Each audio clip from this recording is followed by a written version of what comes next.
18 से 20 मार्च के बीच होली होनी है और अमूमन होली के त्योहार में कई लोग शराब पीते हैं।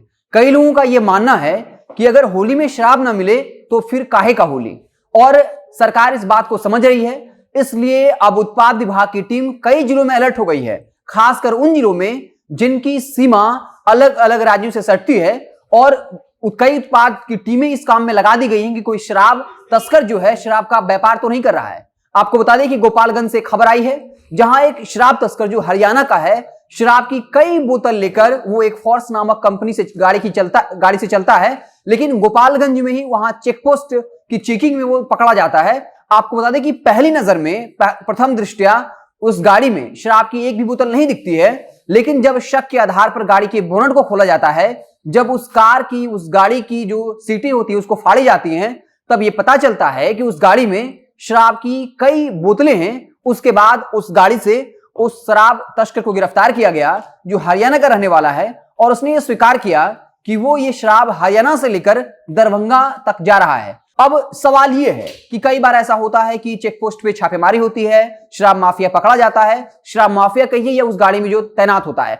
लेकिन सवाल यही है कि जो वाकई में शराब माफिया होता है, शराब तस्कर होता है, चाहे वो हरियाणा में सप्लाई करने वाला हो या बिहार में शराब लेने वाला हो, वो गाड़ी पर नहीं हो सकता है। अमूमन खलासी ड्राइवर होते हैं, उनका कोई स्टाफ होता है। तो क्या पुलिस वाकई में उस शराब तस्कर तक पहुंच पाएगी?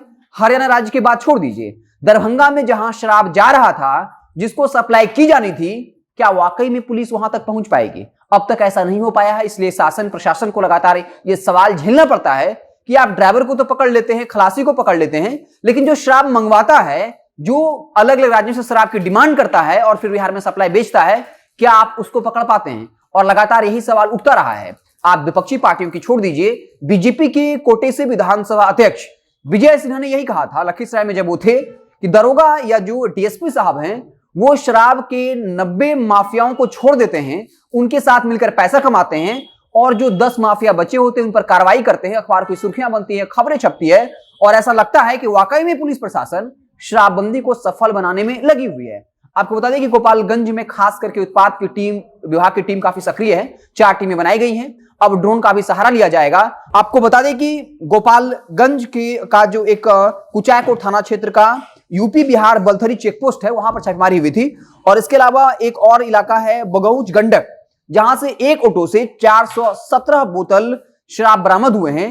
2 तस्कर भी गिरफ्तार हुआ है। हालांकि तस्कर कहना उचित नहीं होगा, क्योंकि उस गाड़ी में सप्लाई करने वाला कोई उसका स्टाफ होता है। वाकई में जो तस्कर होता है, जो शराब मंगवा रहा था, जहां से शराब गया, अब सवाल यह है कि क्या पुलिस उन शराब तस्करों तक पहुंच पाएगी? क्योंकि हाईकोर्ट ने भी सवाल पूछा था कि ऐसा लगता है कि एक व्यापारिक नेटवर्क के जरिए बिहार में शराब बेचा जा रहा है। जो शराब की डिलीवरी करता है, चाहे वो खलासी हो, ड्राइवर हो, स्टाफ हो, उसे तो पकड़ लिया जाता है, लेकिन जो बड़ा शराब तस्कर है उसे क्यों नहीं पकड़ा जाता? ये हमारी टिप्पणी नहीं है, ये हाईकोर्ट की टिप्पणी है। तो अब देखने वाली बात होगी कि होली से पहले जहां शराब तस्कर जो है शराब बेचकर पैसा कमाना चाहेंगे, लेकिन पुलिस जो दावा कर रही है कि इस बार होली में जो भी शराब बेचेगा उसे बख्शा नहीं जाएगा। हालांकि पीने वालों के लिए राहत की खबर है, वो शराब पी लेंगे और किसी का नाम बता देंगे कि उन्होंने शराब वहां से खरीदा है। तो ये पूरा मामला कॉम्प्लिकेटेड हो गया है। अब जो पियक्कड़ लोग हैं उनके लिए चेहरे पर थोड़ी राहत की खबर है कि अगर पिए भी जाएंगे तो उनको खास दिक्कत नहीं होने वाली है, उन्हें जेल तो नहीं जाना पड़ेगा। ऐसे आप देखते रहे जनता जंक्शन। जैसे ही कोई और बड़ी खबर आएगी, कोई नया पॉलिटिकल डेवलपमेंट होगा, कुछ नई सियासी बयानबाजियां होंगी, तो हम उससे आपको लगातार रूबरू करते रहेंगे। बहुत बहुत धन्यवाद।